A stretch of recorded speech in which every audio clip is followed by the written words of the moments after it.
Gostaria que os irmãos abrissem comigo o texto de Êxodo, no capítulo 20, verso 16. Estou muito feliz de estar aqui mais uma vez nesse domingo para adorar o nosso Deus, para louvar o nosso Deus e engrandecer o seu nome. É muito bom ver cada um de vocês aqui. E hoje nós vamos refletir no 9º mandamento. Queria ler com vocês o 9º mandamento, que nos diz o seguinte: não dê falso testemunho contra o seu próximo. Vamos orar mais uma vez? Deus, eu te agradeço, Pai, por essa manhã. Eu te agradeço pela oportunidade de estar aqui mais uma vez, Pai. O Senhor me confiou na tua palavra. Usa-me, Pai, para pregar as tuas verdades, para pregar o teu evangelho, Pai.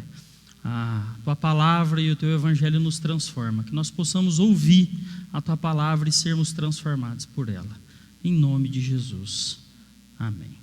Irmãos, hoje nós vamos falar do 9º mandamento, e o 9º mandamento nos traz algumas coisas muito interessantes.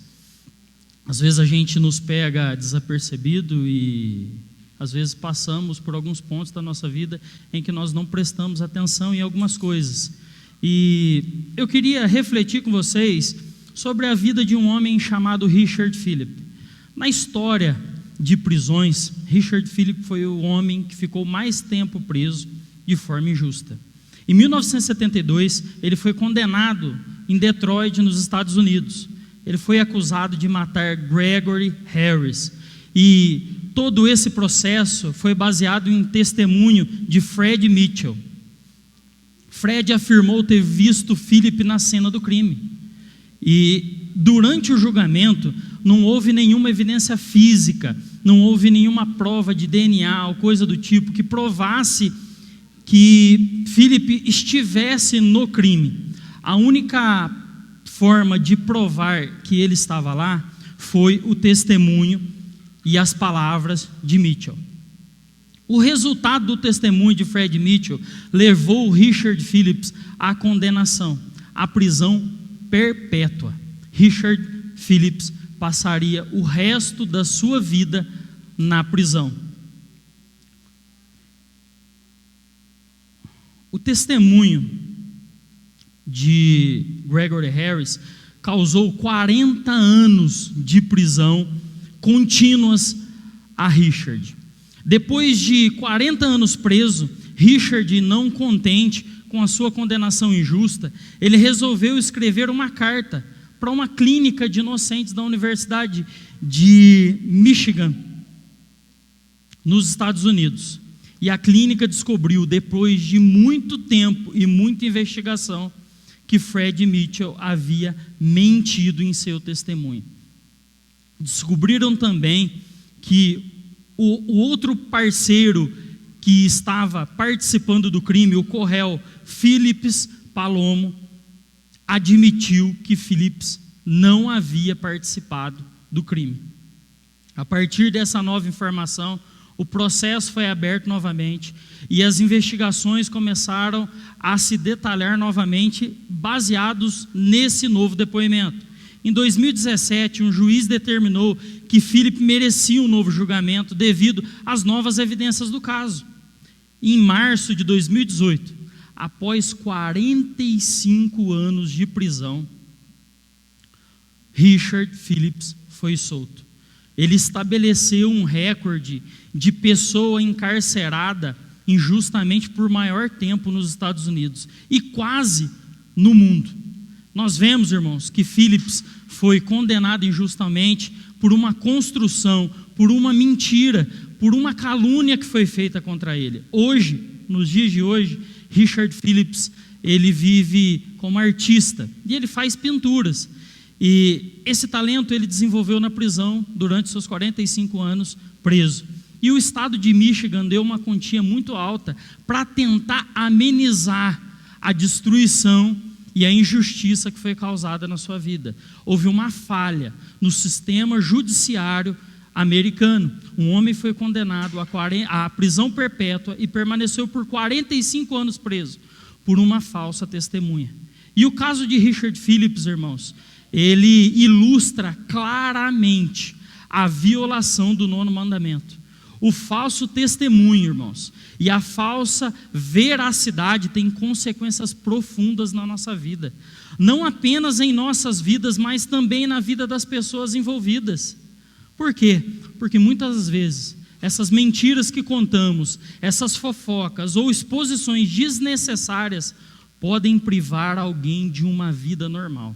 E pode causar na vida de algumas pessoas danos irreparáveis. Richard Phillips deixou de viver com sua família 45 anos. Ele foi exposto a uma prisão por causa de uma mentira.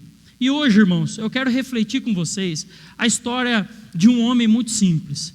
O livro que nós temos como base na exposição dos 10 mandamentos, de Kevin DeYoung, ele traz que os 10 mandamentos são quebrados nos primeiros livros da Bíblia. Se a gente procurar, sempre há um exemplo de um mandamento. E aqui a gente vai ver hoje sobre a vida de Nabote.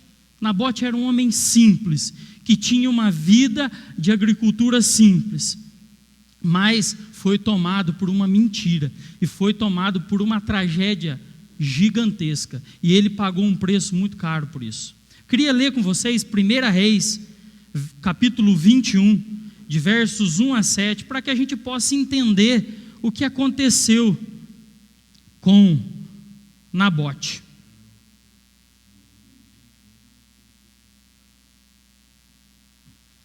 Algum tempo depois, houve um incidente envolvendo a vinha que pertencia a Nabote, de Jezreel. A vinha ficava em Jezreel, ao lado do palácio de Acabe, o rei de Samaria. Acabe tinha dito a Nabote: dê-me sua vinha para eu usar como horta, já que fica ao lado do meu palácio, e em troca eu lhe darei uma vinha melhor, ou se preferir, eu lhe pagarei qual seja o valor. Nabote, contudo, respondeu: o Senhor me livre de dar a ti a herança dos meus pais.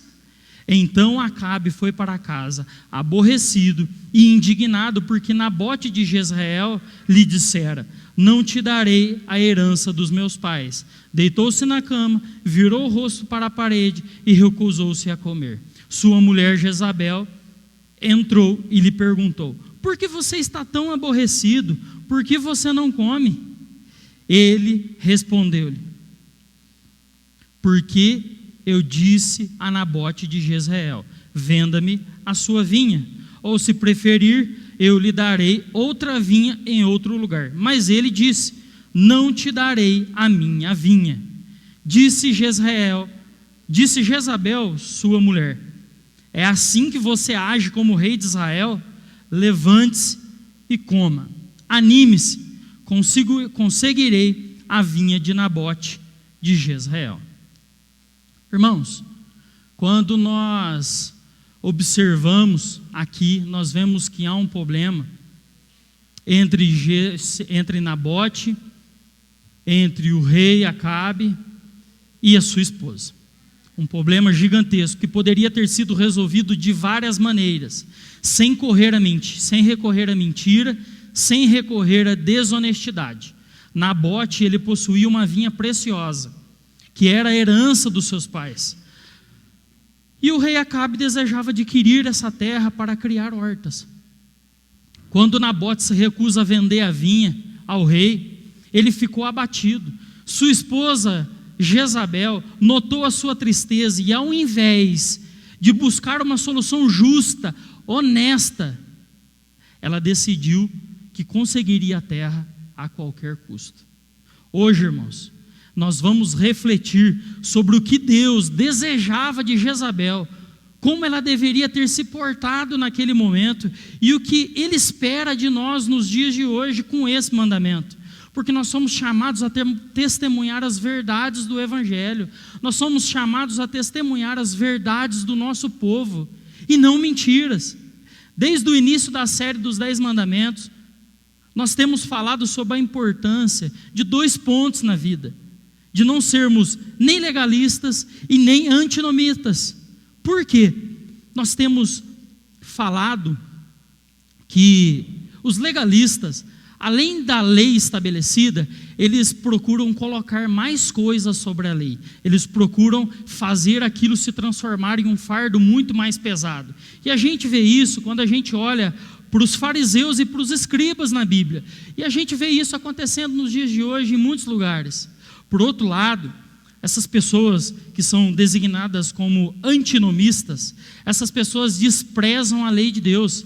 Elas, tanto no passado quanto hoje, não acham relevante guardar o mandamento estabelecido por Deus às nossas vidas. Irmãos, nós devemos buscar o equilíbrio.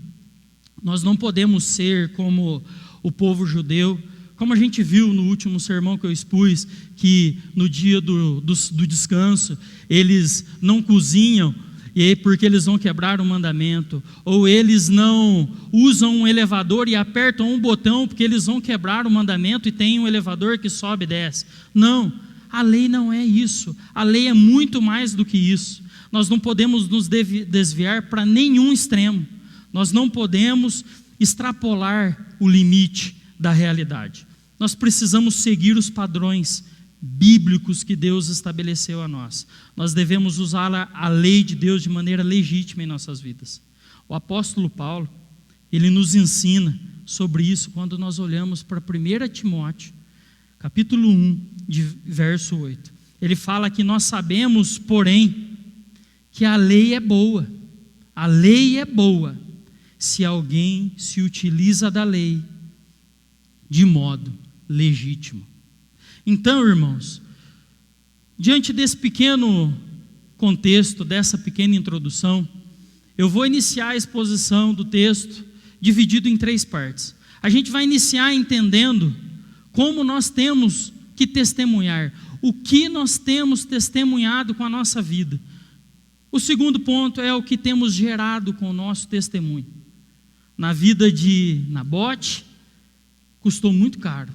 Na vida de Fred Mitchell, custou 45 anos preso. E o terceiro ponto, a gente vai ver o que Deus espera de nós como cristãos, quando nós seguimos e vivemos os mandamentos de forma legítima, quando nós recebemos Cristo dentro de nós e Ele nos transforma para vivermos a lei da forma que Deus exige. E no primeiro ponto que eu queria ver com vocês, é o que nós temos testemunhado. Nós vamos... Não tem água aqui? Se alguém puder trazer um copo de água para mim, por favor. Após perceber o abatimento do seu marido, voltando à história de Nabote, Jezabel se motivou a ajudar ele. Em 1 Reis, voltando no texto, verso 21, capítulo 21, de verso 8 a 10, nós lemos e vemos o plano que ela arquitetou. Ela construiu uma mentira gigantesca para que o plano dela fosse executado. Verso 8, 9 e 10. Ela escreveu cartas em nome de Acabe, colocou o selo do rei e enviou às autoridades e nobres da cidade de Nabote. Nesta carta escreveu, obrigado, meu irmão, decretem um dia de jejum e coloquem Nabote em um lugar de destaque perante o povo. Enviem 2 homens desonestos para se sentarem em frente a ele e fazerem falsas acusações de que ele amaldiçoou Deus e o rei. Então levem-o para fora e apedrejem-o até a morte. Jezabel. Na época, Jezabel usou o método padrão de justiça daquele tempo. Havia um método, irmãos, padrão para a acusação das pessoas naquele tempo, muito diferente desses processos modernos que a gente vê hoje. Hoje a gente tem o WhatsApp como prova, a gente tem câmeras, a gente tem terceiros, a gente tem inúmeros processos por DNA, várias outras coisas que eram utilizadas como recurso para se construir provas contra alguém.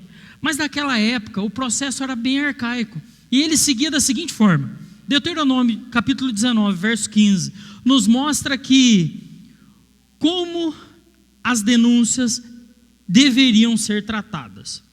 O verso 15 nos diz que uma só testemunha não se levantaria contra alguém por qualquer iniquidade ou pecado. Pelo depoimento de 2 ou 3 testemunhas, se estabeleceria de fato, se estabelecerá o fato. Então a lei exigia que qualquer acusação, ela deveria ser orquestrada e corroborada por 2 ou 3 pessoas. Uma pessoa só não poderia julgar e nem apontar ou fazer não poderia fazer testemunha contra alguém.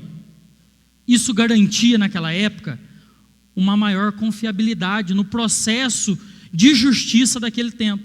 Além disso, Deuteronômio de 16 a 19 trata sobre falsas testemunhas. O que aconteceria com as pessoas que eram falsas, que trabalhavam ativamente contra falsas testemunhas?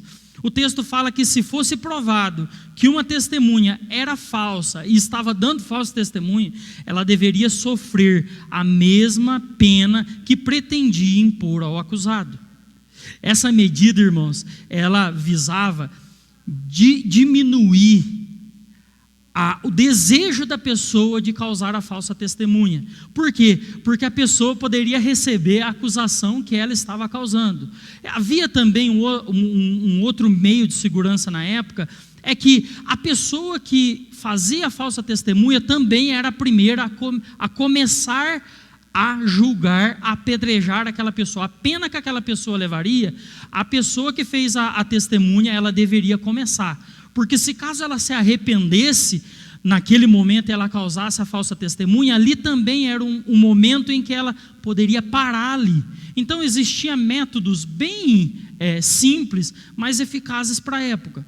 Em Zacarias, capítulo 8, verso 16, nós vemos que o processo deveria seguir um padrão, tanto das testemunhas quanto dos juízes.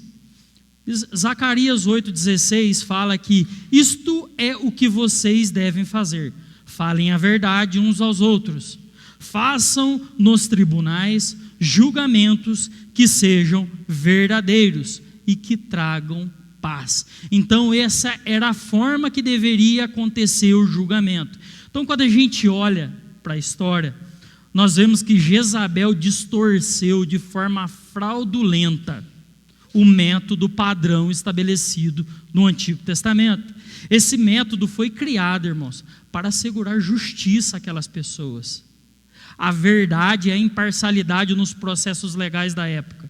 Por quê? Porque o objetivo era prevenir injustiça, da mesma forma que hoje o deveria ter segurado e não deixado acontecer a injustiça contra Fred Mitchell.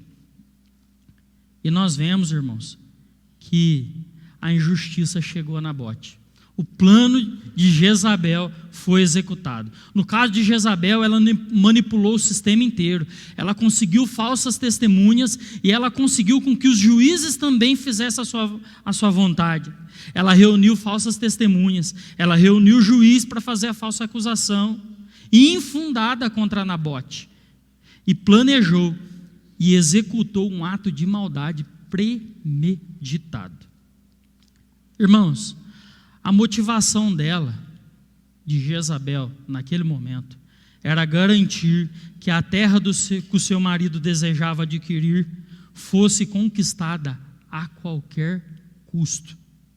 Mesmo que isso significasse recorrer à mentira, à calúnia, à manipulação e o assassinato. E ao refletirmos, irmãos, sobre a vida de Jezabel, nós podemos considerar e tirar algumas lições sobre esse mandamento na nossa vida, sobre as pessoas que estão ao nosso redor, como temos testemunhado sobre a vida das pessoas que estão ao nosso redor. Nós precisamos, irmãos, entender as circunstâncias nos momentos em que vivemos. Nós precisamos examinar se a nossa ação, se os nossos testemunhos estão alinhados com a justiça e com a verdade de Deus, porque Deus é a nossa verdade, irmãos. E nós sabemos que o pai da mentira é o diabo. João 8,44 nos traz isso de forma clara. Deus nos chama, irmãos, a testemunhar a verdade sobre as pessoas. Então, a pergunta que nós precisamos considerar hoje é: qual tem sido a motivação quando falamos sobre outras pessoas? Seja na mesa de jantar da nossa casa, seja no nosso sofá, seja sobre os nossos patrões, seja os nossos colegas de trabalho, seja sobre os nossos irmãos da igreja. O que nós temos testemunhado sobre a vida das pessoas? A verdade, irmãos, de fato, ela deve prevalecer em nossas vidas a qualquer custo. Como deveria ter ocorrido no caso de Nabote, como deveria ter ocorrido no caso de Fred Mitchell. No entanto, muitas das vezes, irmãos, não agimos com honestidade e desrespeitamos uns aos outros. O texto de Romanos 1:25, capítulo 1, verso 25, e o capítulo 3, de verso 8 a 18, nos mostra que mentir e caluniar são características comuns prestem atenção, entre aqueles que não foram transformados verdadeiramente por Cristo. A serpente, o diabo, lá no Éden, mentiu para Eva, implantando uma falsa verdade, que levou Eva à desobediência. E qual é a motivação por trás do que nós temos testemunhado, irmãos? O que nós temos digerido dentro de nós? O que tem sido o combustível que nos leva a falar dos nossos irmãos?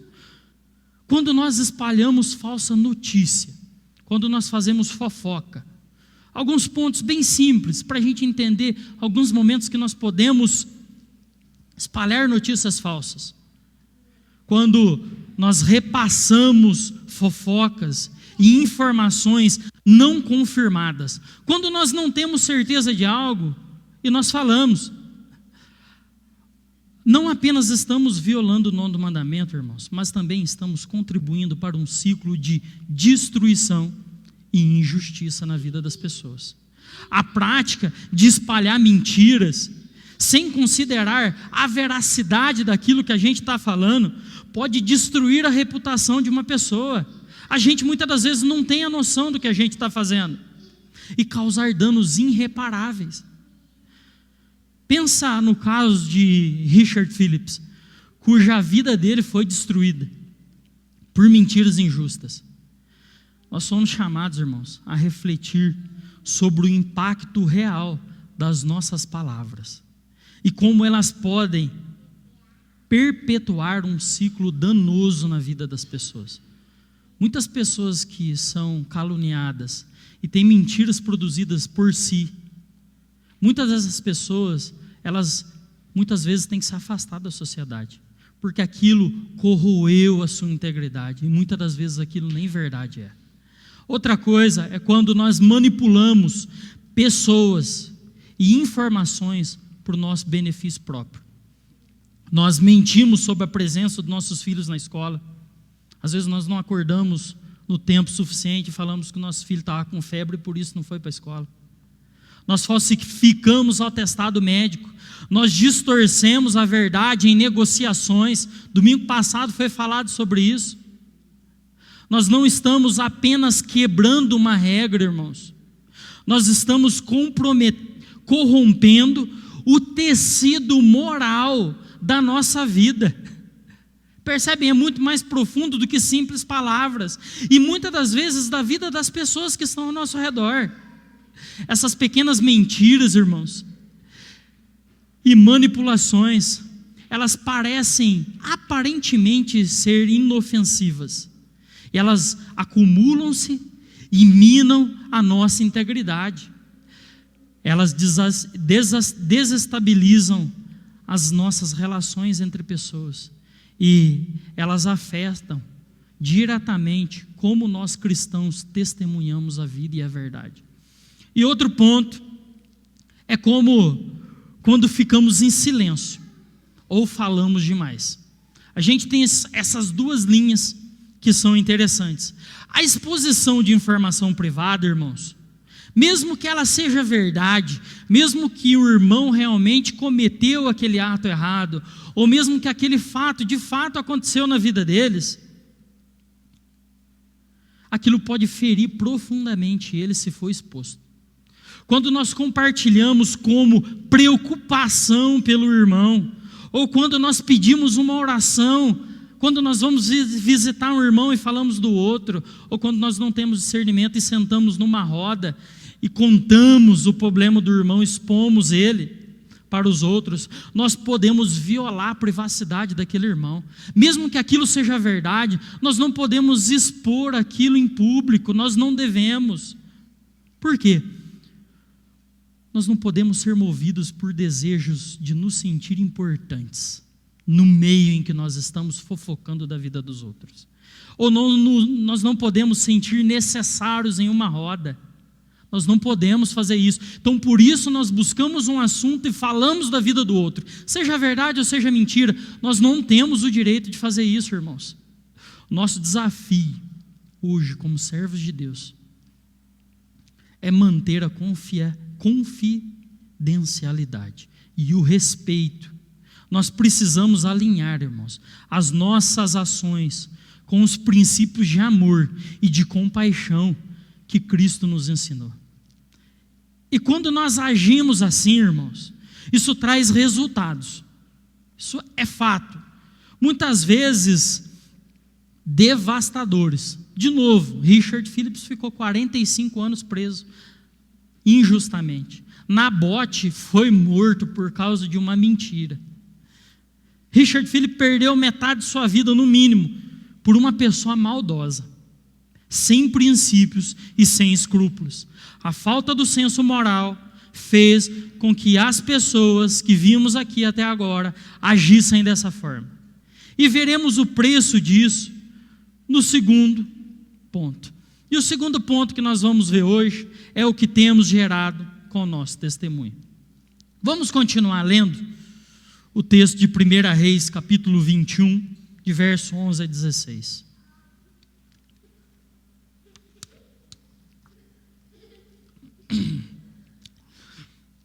Verso 11. As autoridades e os nobres da cidade de Nabote fizeram conforme Jezabel os orientara nas cartas que lhes tinham descrito. Decretaram um jejum e fizeram Nabote sentar-se em um local destacado no meio do povo.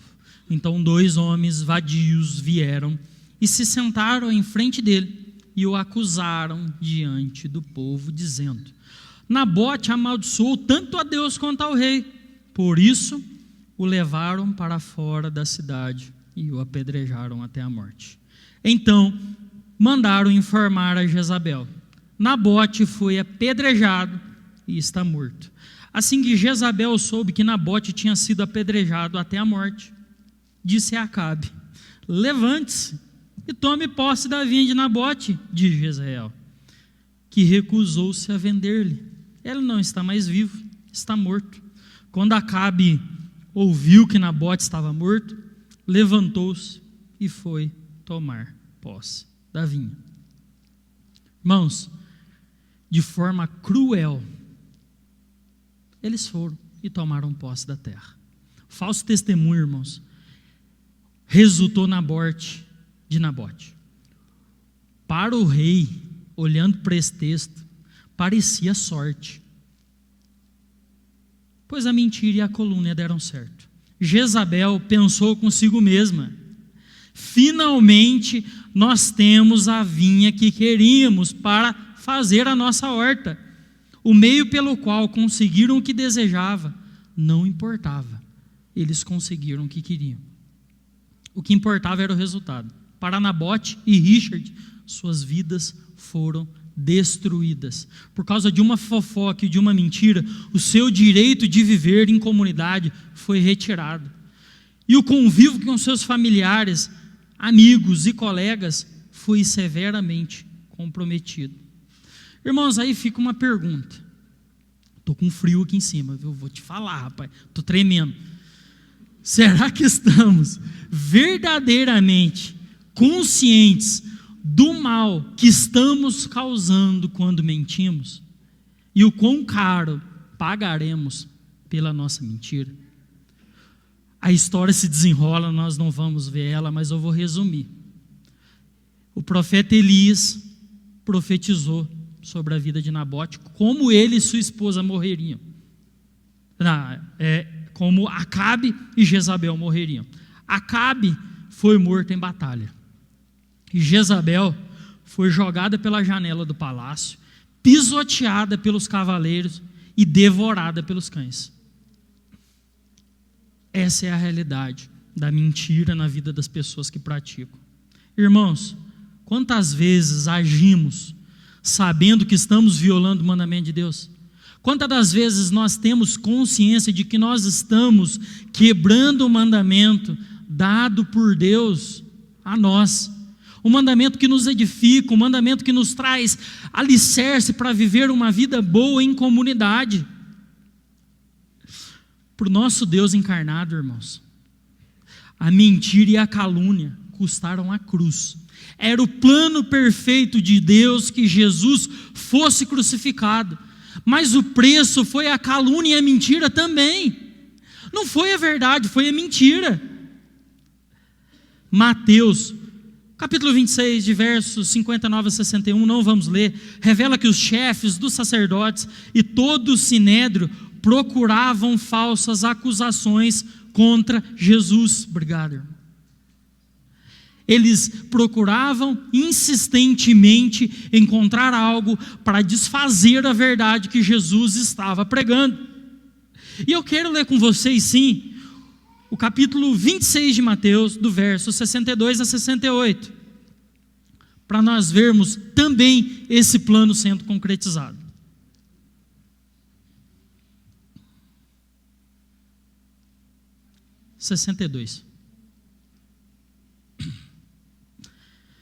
Então o sumo sacerdote levantou-se e disse a Jesus: você não vai responder à acusação que lhes fazem? Jesus estava no sinédrio e os sacerdotes estavam procurando aqui falso testemunho contra Jesus. Até esse momento eles não haviam conseguido.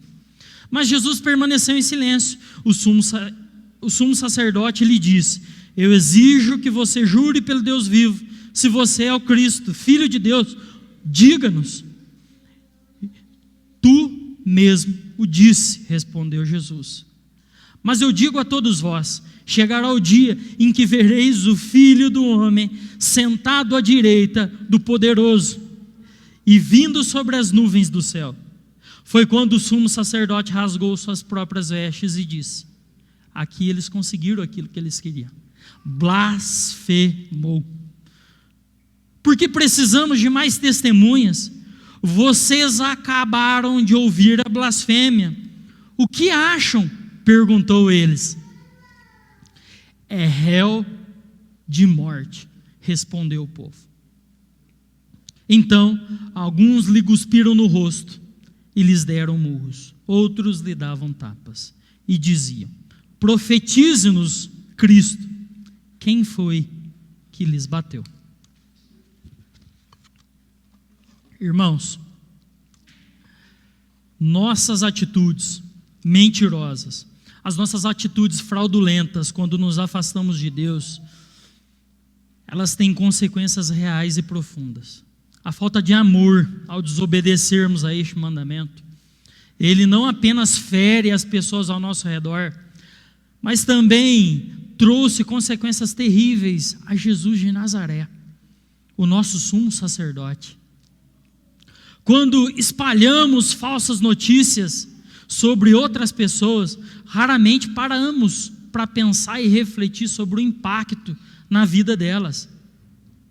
Nós apenas repassamos as informações, sem pensar nas consequências. Nós expomos a intimidade alheia dos outros, como se elas fossem placas das ruas, como se elas fossem outdoor, para que todo mundo esteja pronto a receber essa notícia. Nós discutimos sobre esses problemas de família com as outras pessoas. Nós mentimos sobre as versões dos fatos quando nós conversamos, para que a gente possa favorecer a nossa versão. A gente muda como tudo acontece para que a gente aponte um testemunho falso, mas para que esse testemunho nos favoreça. Nós quebramos o mandamento dado a nós quando nós praticamos esses atos. Marcos 7, irmãos, nos alerta que, Jesus nos alerta que o que domina o homem é o que sai da boca dele, pois é do coração do homem que procedem os maus pensamentos e os desvios. Irmãos, curiosamente, na nossa vida, nós somos rápidos em proteger a nossa intimidade. Quando acontece alguma coisa dentro da nossa casa, a gente luta e trabalha para que ninguém saiba. A gente tenta esconder isso o máximo que a gente pode, porque a gente não quer expor a nossa intimidade para que as pessoas não saibam o que nós estamos passando. Mas muitas das vezes nós não demonstramos a mesma preocupação com a vida do próximo. A gente, sem querer, ou muitas das vezes quando nós damos ouvidos a fofoqueiros, nós passamos a saber da vida do outro, e ao invés de nós protegermos a intimidade daquele irmão, nós falamos da vida dele, nós fofocamos da vida dele. Nós esquecemos, irmãos, que nós somos feitos à imagem e à semelhança de Deus. Mas quando nós falamos mal, ou quando nós fofocamos de alguém, nós esquecemos dessa verdade e acabamos ferindo a nós mesmos, porque nós somos o corpo de Cristo, irmãos. Nós estamos machucando os nossos irmãos. Outra coisa, nós precisamos ponderar muitas das vezes a curiosidade. Nós precisamos ponderar cuidadosamente as nossas palavras. Por quê? Porque nós devemos lembrar que nós podemos causar danos profundos às pessoas, muitas vezes irreparáveis, e até mesmo, muitas das vezes, nós podemos destruir famílias. O que sai da nossa boca, irmãos, não pode ser desfeito. Quantas das vezes nós nos envolvemos em alguns problemas familiares e falamos no momento, e depois lá na frente aquilo que a gente fala, mesmo sendo certo, causa um problema gigante. Muitas das vezes a gente perde relacionamentos com família, às vezes tentando ter razão. A palavra saiu da nossa boca e nós não conseguimos trazê-la de volta e não conseguimos resolver mais aquela situação. Aquilo perdeu o controle. Isso de fato acontece com nós. Então nós precisamos ter cuidado com as palavras que nós falamos. Esse mandamento também traz isso a nós. Nós devemos ser pacienciosos em falar, em tomar postura, em tomar decisões. Isso nos faz errar menos, irmãos. Quando nós não fazemos isso e fofocamos e espalhamos mentira, nós podemos destruir a reputação das pessoas. Nós podemos causar isolamento dessas pessoas e causar um sofrimento profundo. Quem nunca viu quando conversas de WhatsApp de pessoas saem na internet? A gente é comum ver isso de político, né? Mesmo que não tenha nada de errado, que tenha somente opiniões e comentários triviais, coisas muito simples da vida. Isso gera um grande alvoroço. A violação da privacidade daquela pessoa foi quebrada, e aquilo causou dor e sofrimento para a vida dela. Coisas pequenas como estas mostram que a nossa intimidade, ela deve ser protegida. A intimidade das pessoas que estão ao nosso redor precisam também ser cuidadas, zeladas, e não devem ser expostas a qualquer custo. Quando nós olhamos, irmãos, para o Éden, nós vemos o amor de Deus em ação de forma clara. Adão e Eva pecou, certo? E em sua graça, Deus não expulsou eles do jardim nus. Deus podia ter deixado eles com aquela vergonha e exposto eles ao mundo nus, até eles descobrir que eles precisavam construir uma roupa para tampar suas intimidades. Mas não, Deus construiu roupas e cobriu a vergonha de Adão e Eva. Irmãos, nosso Deus é um Deus de amor e não se alegra com a humilhação de seus filhos. Nosso Deus, Ele é um pai que se alegra em cuidar de nós. Que pai que não se alegra em cuidar da vergonha de seu filho, não expor o seu filho? Nós devemos praticar o amor e a bondade, privar as pessoas de passarem vergonhas em público, ou de fazer má difamações sobre elas, porque isso, irmãos, gera muita dor e muito sofrimento. Quando nós soubermos que um irmão estiver enfrentando uma dificuldade, ou até mesmo estiver em pecado, nós não devemos expor o irmão, envergonhar ele publicamente, irmãos. Isso não significa que nós devemos ser omissos ou negligentes com essa situação. Não, pelo contrário, nós podemos ajudá-lo de maneiras construtivas. Nós podemos orar por esse irmão. Nós podemos oferecer apoio para esse irmão. E, se necessário, levar o caso ao pastor, se for da igreja. Se for um caso na escola, levar o diretor da escola. Se for um caso na nossa casa, levar os nossos pais. Mas nós não podemos expor e causar um dano muito maior às vidas dessas pessoas. Nós não podemos transformar essa situação em fofoca, espalhando essa situação na igreja. Nós não podemos espalhar essas coisas no nosso trabalho, na nossa família. Isso deve ser cuidado e deve ser preservado. Por quê? Provérbios, capítulo 26, verso 17, nos adverte que quem se envolve em assuntos alheios, olha a situação, tá? Quem se envolve em assuntos alheios é como alguém que pega um cão pelas orelhas. O meu cachorro, se eu pegar ele pela orelha, ele vai me morder, tenho certeza disso. A gente só causa transtorno, a gente está se envolvendo em algo que vai gerar problema. E muitas das vezes, por falta de discernimento, a gente vai e agarra o problema pelas orelhas. Que nossas palavras, irmãos, elas sejam sempre usadas para edificar a vida das pessoas que estão ao nosso redor. E nunca para destruir, irmãos. Nunca para destruir. Nós precisamos ter discernimento para não sair pegando cachorro pela orelha, pela rua. E para vivermos bem e evitarmos a quebra do 9º mandamento, irmão, nós devemos fazer as seguintes perguntas diante das situações bem práticas para a nossa vida. Esse assunto realmente me envolve? Se ele não me envolve, se eu não estava presente para saber os detalhes, e se eu não posso contribuir de maneira positiva com essa situação, o que eu tenho a ver com isso? Seja na igreja, seja no trabalho, seja na escola, seja num grupo de futebol, qualquer coisa do tipo. Se eu não tenho nada que me qualifica a participar disso, eu não devo nem me intrometer. Por outro lado, se o assunto me envolve, eu devo agir com a verdade e com integridade, falando apenas a verdade, de novo, no momento certo, para a pessoa certa, e, se necessário, levando as questões ao responsável apropriado. Nós somos chamados, irmãos, a testemunhar a verdade. A verdade é essencial para a vida das pessoas. A curiosidade, por outro ponto, muitas das vezes, nos leva a quebrar também esse mandamento. Por quê?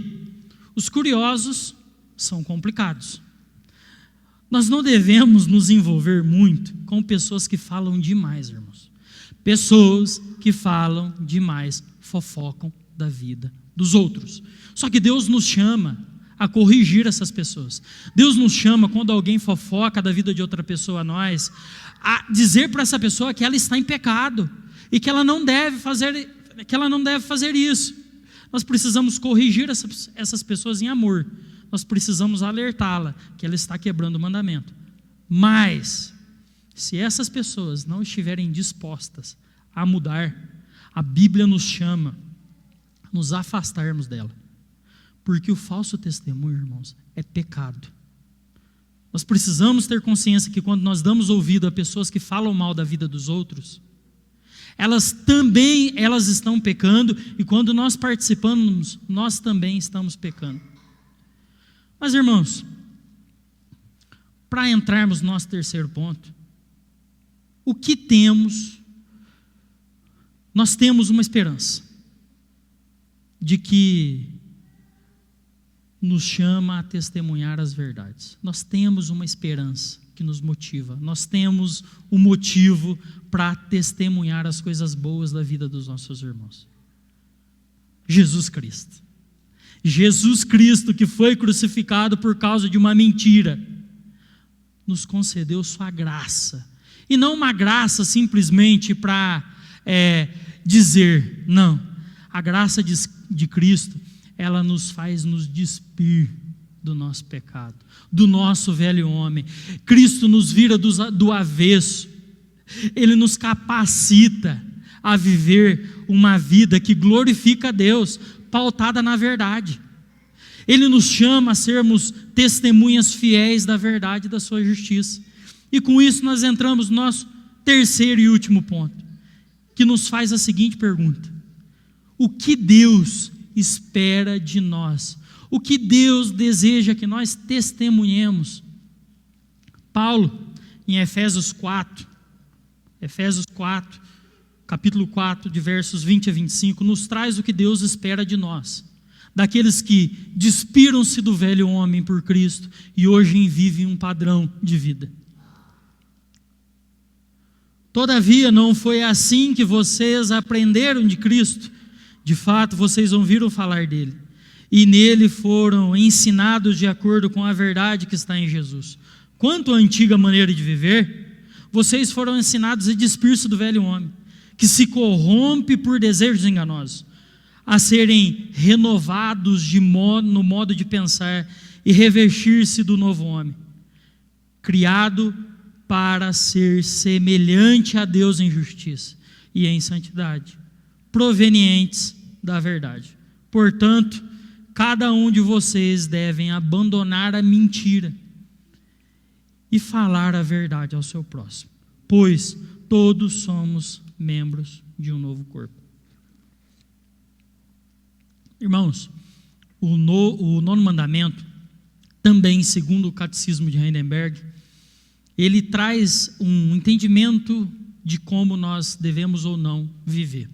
Ele diz que o nono mandamento espera que não levantemos falso testemunho contra ninguém, que não deturpemos as palavras de ninguém, que não sejamos bisbilhoteiros ou caluniadores, que não participemos de julgamentos injustos e que evitemos todos os tipos de mentiras e enganos, como obras-primas do diabo, a fim de não sermos condenados pela severa ira de Deus. Então, o que Deus espera de nós? O povo de Deus é o povo da verdade. Nós devemos honrar e sempre dizer a verdade. Defender e discernir as coisas, irmãos, com precisão e cuidado. O padrão do cristão não é apavoro, é discernimento e o cuidado. O cristão, ele deve ter calma ao falar, ele deve ter calma ao pensar, e ele deve ter calma ao agir. Quando nós fazemos isso e vivemos desta forma, nós limitamos a chance de falarmos mal da vida das pessoas. Nós devemos ter a Bíblia, que é a palavra de Deus, como prioridade, é amar ela acima de todas as coisas.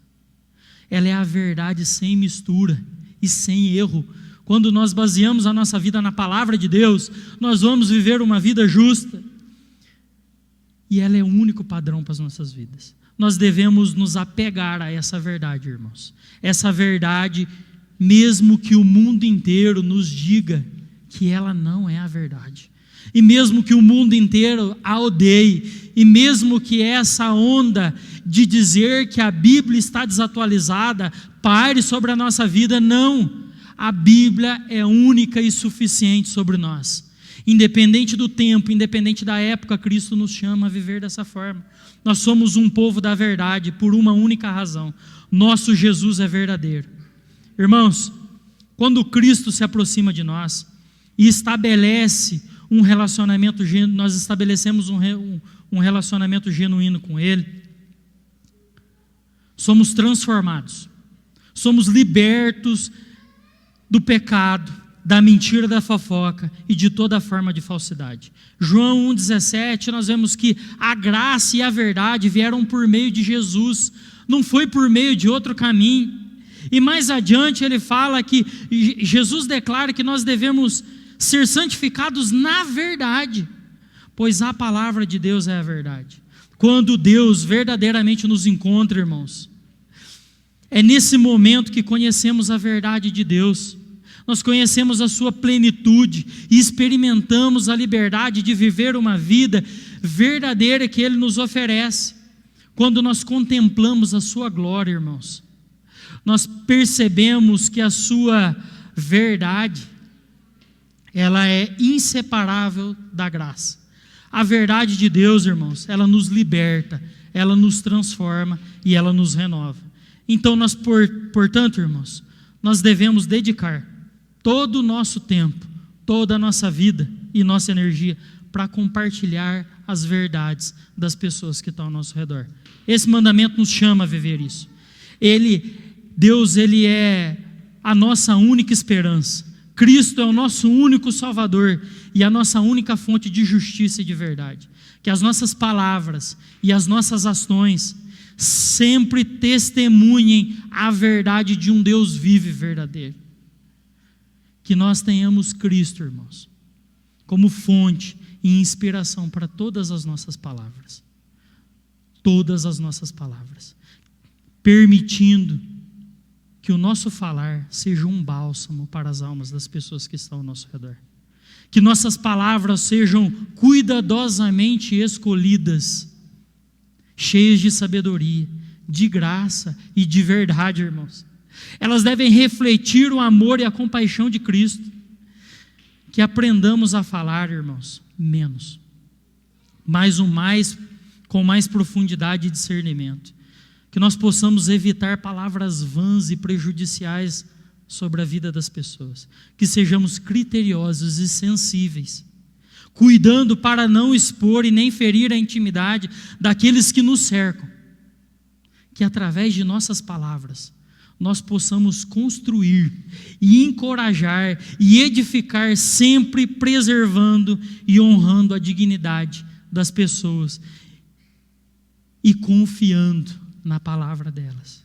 Irmãos, Deus espera e deseja que vivamos assim, como reflexos da sua verdade e amor em nossos relacionamentos. Que vocês possam ir para casa com seus corações cheios da verdade de Jesus. Que quando houver a oportunidade de fofocar da vida de um irmão, que nós possamos pensar duas vezes. Que nós possamos medir as nossas palavras. Que o nosso falar seja somente sim e não. Que nós possamos ter Deus como a verdade de nossas vidas. Vamos orar?